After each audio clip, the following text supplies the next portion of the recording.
आपने जिस तरह पानी का ज़िक्र किया, आप क्योंकि थर्मल पावर प्लांट के चेयरमैन भी रहे हैं आप। इसमें सर मुझे बताइएगा कि मैं ख़ास तौर पे डैमों के बारे में आपसे बात करना चाहूँगा। ऐसा क्या क कौन-सा ऐसा हमारे पास इंटरनेशनल प्रेशर है जिसकी वजह से हम ये डैम बना नहीं पा रहे, या हमारी काबिलियत, या हमारे पास वसाइल ही मौजूद नहीं नहीं, है? देखिए जी, बात ये है कि आज हमारे पास हमने तरबेला डैम है, जी। मंगला डैम है और छोटे-छोटे डैम हैं। हमारे पास साइट्स अभी भाषा डैम के ऊपर काम हो रहा है। हाँ जी। फिर वो 1-2 डैम और रुके हुए हैं जिनके ऊपर काम हो रहा है। इन सारे डैमों का इस्तेमाल जो है वो आकर होना है कालाबाग डैम के ऊपर। बिल्कुल ऐसे ही है। अब हमारे दुश्मन को इस बात का अंदाज़ा है कि कालाबाग डैम अगर बन जाएगा तो इनके पिछले डैमों का पानी जो है उसकी भी यूटिलाइजेशन बेहतर हो सकेगी। हुँ। वो हमारे मुल्क में एक ऐसा प्रोपोगंडा शुरू कर देता है कि जी जब ये देखो कालाबाग डैम की तरबेला के बाद सारी मशीनरी मूव कर दी गई थी कालाबाग डैम की साइट के ऊपर हुँ। कि इस डैम के ऊपर काम शुरू होना है। तो वहाँ पर उस वक़्त के जो गवर्नर थे केपीके के फजले हक साहब, ज़िया के दौर में, हुँ। तो उन्होंने नौशहरा में पहाड़ों के ऊपर निशान लगवाने शुरू कर दिए। इट वाज़ और वो फिर लोगों ने पूछा जी कि ये क्या है? कह लगे जी यहाँ तक डैम का पानी आना है। ठीक है। तो वो एक कैंपेन बन गई हुँ। कि जी नौशहरा डूब डूब जाएगा। जाएगा, हाँ। हालांकि जो शमसुल मुल्क रिटायर्ड चेयरमैन वापडा हैं, वो नौशहरा में ही उनका घर है। हुँ। वो खुद कालाबाग डैम की कमेटी में मेरे साथ वो काम कर रहे हैं। सही। तो वो क्या कहते हैं जी कि कोई नौशहरा नहीं डूबना। नौशहरा की तो हाइट 975 फुट है, हुँ। डैम बनना है 915 फुट की हाइट पर।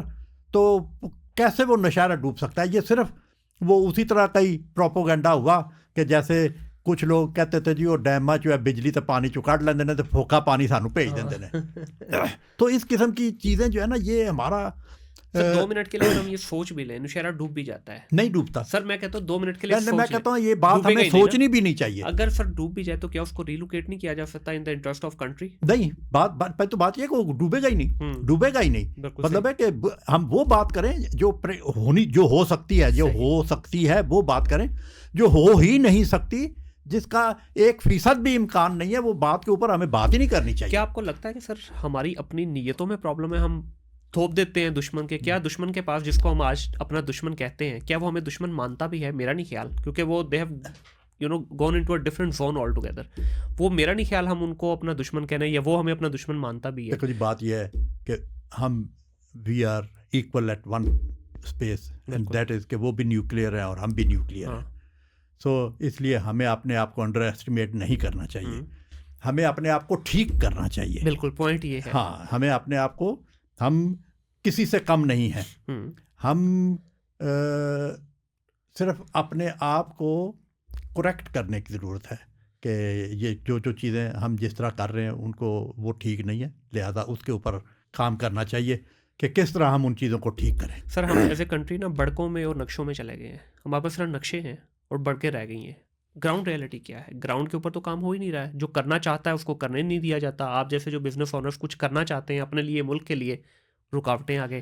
फिर हम कहते हैं ये नहीं हो रहा, वो नहीं हो रहा। अब देखिए, एक पानी का मसला है, ये सिर्फ एक डैम के चक्कर में सारे मसले हमारे हल हो जाएंगे। चाहे वो बिजली हो, चाहे एग्रीकल्चर का मसला हो, या बाकी जो हमारे छोटे छोटे इशूज़ चल रहे हैं। अब बिजली को देख लें, किस नहज पे हमने इस मुल्क को पहुंचा दिया है कि सोलर लगवाएं तो तब मुसीबत, सोलर ना लगवाएं तो बिजली नहीं आती। अभी जिस तरह हम ऑफ कैमरा बात कर रहे थे कि बिजली ना होने की वजह से सुबह 9 बजे के एक एरिया में बिजली जी, गई हुई बिल्कुल है। सही है, बिल्कुल तो सही। कब तक सर हमने इसी जहालत की ज़िंदगी में देखिए जी, रहना है? बात यह है कि हमें डैम जो है ना वो तो बनाने हैं पानी की स्टोरेज के लिए। ठीक है।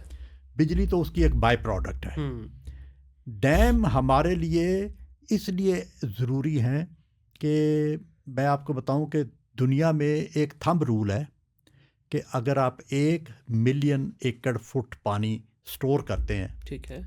तो वो आपको साल के $2 अरब कमा कर देता है फ्रॉम डिफरेंट सोर्सेज। उसकी कैस्केड में। मतलब यहाँ पर आपने पानी स्टोर किया, हम्म। उसको इस्तेमाल किया, एनर्जी प्रोड्यूस की, ठीक फिर है। नीचे आकर फिर उसको दोबारा स्टोर किया, हाँ। फिर नीचे आकर दोबारा स्टोर किया। इसको कहते हैं कैस्केड। ठीक है। तो वो हम एक नॉन फैक्ट है कि हम हर साल 35 मिलियन एकड़ फुट पानी समुद्र में फेंक देते हैं। मीठा पानी 3 महीनों में जब फ्लड का टाइम होता है, हाँ, जुलाई अगस्त सितंबर में, हम उस पानी को अगर स्टोर करें, एक तो हम फ्लडों से बचें कि जितनी तबाही, आप देखो जी 2022 का जो फ्लड आया था, 30 अरब डॉलर का उसने हमारा नुकसान किया। जी, बिल्कुल। 70 अरब डॉलर का कीमत का पानी हम हर साल समुद्र में फेंकते हैं। 100 अरब डॉलर का उस मुल्क का नुकसान जिसका टोटल बजट साल का 46 अरब डॉलर है, उस मुल्क का नुकसान जिसके ऊपर 150 अरब डॉलर का कर्जा है और 70 अरब डॉलर का पानी वो हर साल समुद्र में फेंक देता है। 2 साल में 2 साल के पानी की कीमत है इस मुल्क के ऊपर टोटल कर्जा, जो कि फ्री है सर, जो कि फ्री है।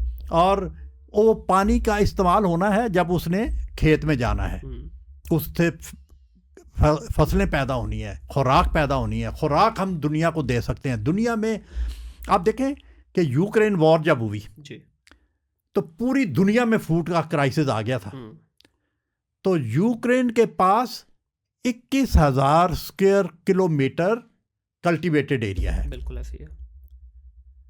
पाकिस्तान इरिगेटेड एरिया, पाकिस्तान के पास 2,10,000 स्क्वायर किलोमीटर इरिगेटेड एरिया है।